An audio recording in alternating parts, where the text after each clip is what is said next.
Okay, good morning. Good morning kanatong tanan mga kaigsunan kahigalaan diha sa Ginoo. So niini na usab mga kabuntagon. Ana ako gianda mga atong pagatun-an atong pagatukion niini nga kabuntagon. So alang sa kasayuran sa tanan no, ang mga kaigsuonan sa Churches of Christ nakahibalo naman og what is kuan kining figure of speech no. Hibalo naman kadaghanan. So ang figures of speech usa sa mga rule of English no nga ato ang pagatun-an. So ang figure of speech daghan kani siya no.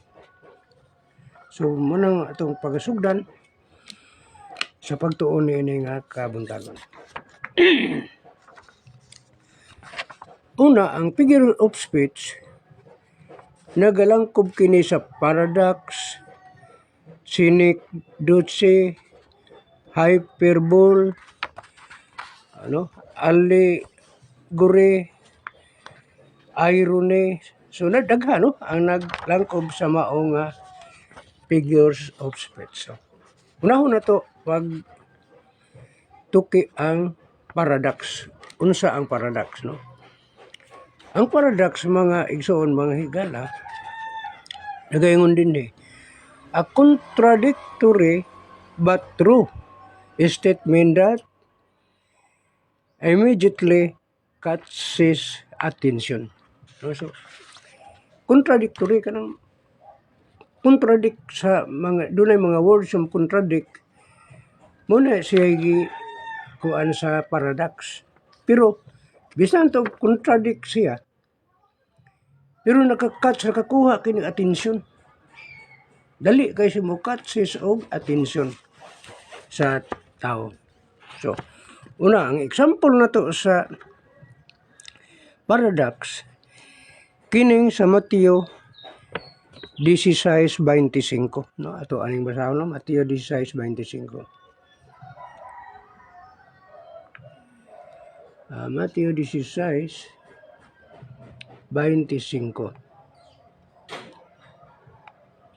Okay, kadyo tangha kay ako pangipangita sa ato ang Bible.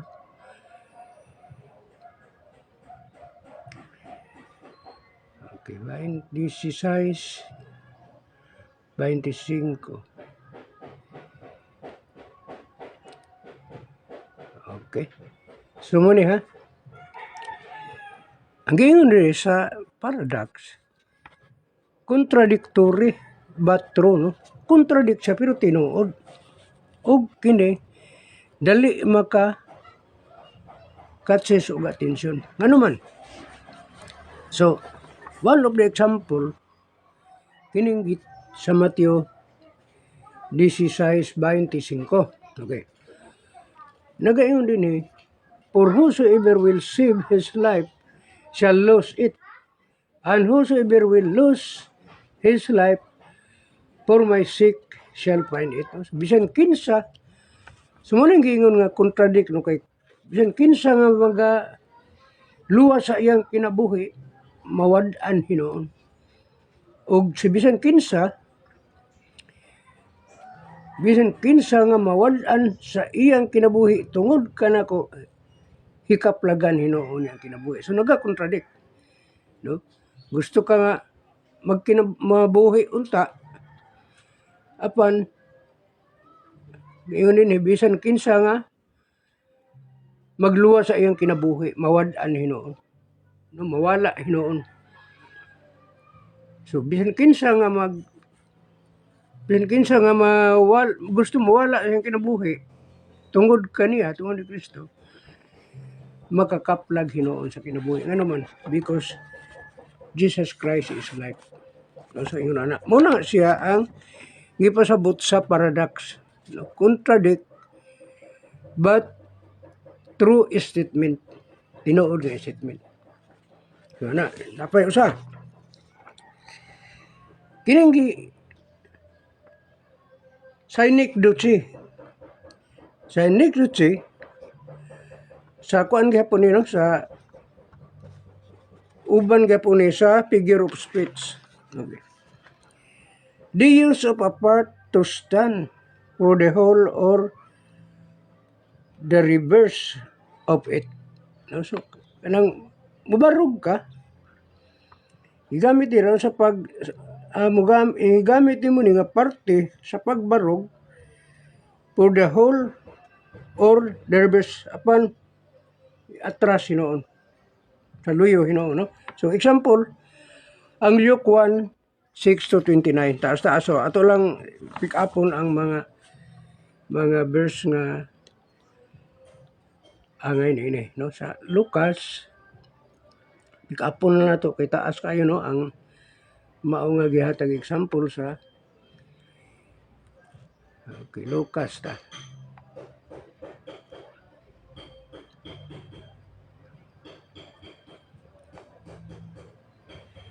Lucas 1:6 pa yung 21. 1:6. So now na to ang size, no? Sugod ang size magud pa yung 21 taas kayo, no? So sugdan na to ang size. And they were both righteous before God sa tubangan sa Diyos, walking in all the commandments and ordinance of the Lord blameless. No ka na bang dili ka masaway ba? O, dili ka salawayon, no? Nga bisan kinsa nga matarong sa tubangan sa Dios, walking in all commandments, maglakaw diha sa tanan nga pinasikad sa commandments of God, no? Okay. Atong binisayon na mo klaro, no? Og silang duha lunlon mga matarong sa atubangan sa Dios nga nagalakaw sa tanang mga sugo og mga tulumanon sa Ginoo sa walay ikasaway. So yun ana, no, ang mao nga sinidutsi. So taas man kayo, no, ang giingon din sa sinidutsi, the use of a part to stand for whole or the reverse of it. Ano kinahanglan mo stand gid ka ba? Mubarog gid ka sa sugo sa Dios. So yun na. Ikatulo nga bahin sa ato ang figures of speech, kining allegory. Ang allegory nagaingon din the use of emblems or representation to teach or explain something, no? Gigamito nimo ang allegory sa magpresentar ug sa pagtudlo, no? Diyan mo na siya ang gamito na to, no? Sa pagpanudlo, no? Muni ang allegory. So tumbasahon ang usa-usab sa example niya ni mao ang Galatian 4:21 to 31, taas pod gihapon kayo, no? So sige lang ato lang pick upon ang mga matag verses nga importante nga mahiuyon. Kaya ang allegory to explain, no, something, no, to teach or to explain something. So sumala pa sa Galacia. Okay, pangitaw na to ang Galacia, no?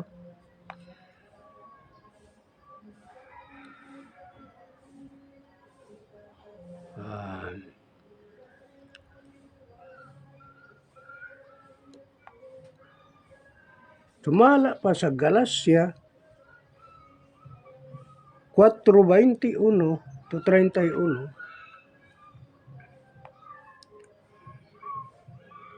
Kung pick up lang tag bisag mga usa lang ka verse nga masibo ni ini nga allegory, no? 21. Okay, 21 ta. Suginli ako ninyo kamo nga buot mo pasakop sa kasuguan, wala ba ka mo makadungog sa kasuguan, no? So imong itudlo ni adtong mga tao nga wala makadungog sa unsa ang kasuguan. Imong itudlo sa parenta. For it's written that Abraham had two sons, the one by a bondmaid, the other by a free woman. Kay nasulat sa mga nga si Abraham may duha ka anak nga lalaki, ang usa ulipon nga babae ug ang usa babae nga may kagawasan. So, doon na sila nagkalailahi nga kining kabutang, no? Ulipon og ang usa may kagawasan or freedom, no? Free woman was by promises ba siya. So muna ang allegory, one of our kining figure of speech. Okay, ang ikaduha. No. 1, 2, 3, 4, 5, ang ikalima. Irony. A subtly sarcastic expression in which the intended meaning or the words is the direct opposite of the usual senses, no? So opposite siya. Panalitan mo ingon ka og kining guwapo, ang opposite ana sa irony is maot, no?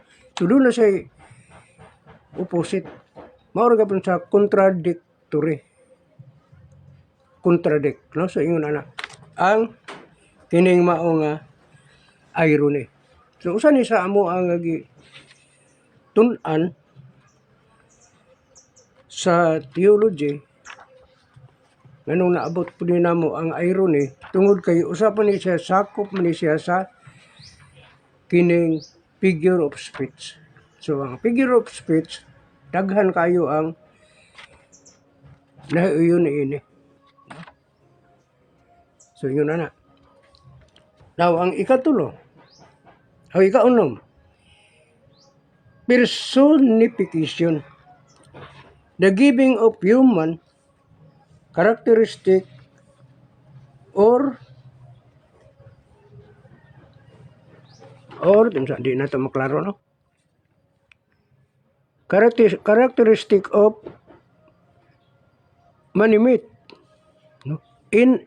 Inanimate object or ideas, no? So, doon na siya muna ang grupo sa human sa kining tao nga characteristic in inanimate object or ideas. Kana bang mga ideas nga mga accessible nga ideas, acceptable nga mga ideas, no? So yun ana muna siya ang kining gitawag na to og personification. So usa na siya, no? So taas kayo ang mao nga kuan, ang mao nga figure of speech, daghan kay ni siya sakop, no? So ang example ni ini mo kini sa Genesis 4:10, no? Tumusaw ng Genesis.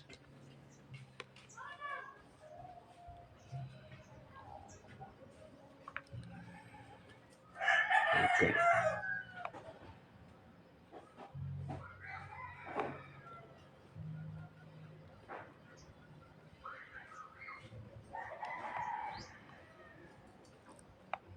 Genesis 4:10 na gayon din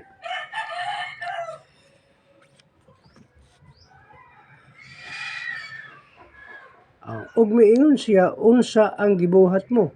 So ang Dios nga pangutanan ini. Ang tingog sa dugo sa imong igsuon nagtuaw kanako gikan sa yuta, no? So doon na siya mga gipamuhat characteristic nga inaminit dili karakter nga dili acceptable or acceptable kay ang kaning kani si Cain, si Abel mo ang iyahang kuan karakter is good because gidawat sa Dios ang iyang halad. At least si Cain wala daw tayong halad. Nganuman ang subject na to ani ang duha ka magsuon. Now then ang subject na to ini is ang katong gihalad. No, so ingon ni ana. So tungod man gud sa halad gipatay ni Cain si Abel.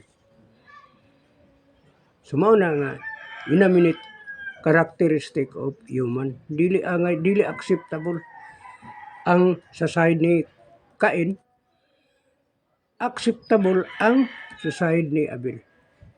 So ingon niya na. So di ato lang yung tiwaso, no, diri lang sa kukutob sa kining personification tungod kay ato sa kining sa ako ang live kagahapon, wala na ako ma-discuss ang may tungod sa love, no, kay ang ato ang topic kagahapon kuan man kanang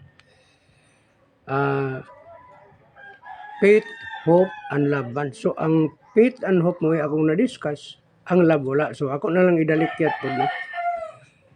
What is love? Kaya ang love man god, kining dili na siya makita, abstract noun mo ng love, no? Dili siya makita, pero makita nimo ang buhat sa gugma. Ano man example, atong mabasa nato nga dunay tawo nahulog sa tabay, atol pigid sa adlaw igpapahulay. So tungod kay adlaw sa nga igpapahulay, musupak na ka sa balaod, kay doon na may balaod nila nga dili gid ka mo trabaho sa adlaw igpapahulay. Apan kinabuhi man giluwas gayud sa usa ka tawo. So nahimong verb, action word ang love. Tungod kay ang subject na to, ang katong nahagbong, dayon ang modifier na to, ang katong nagluwas, action, verb, muna na siya nahimong kuan kining bunga sa gugma.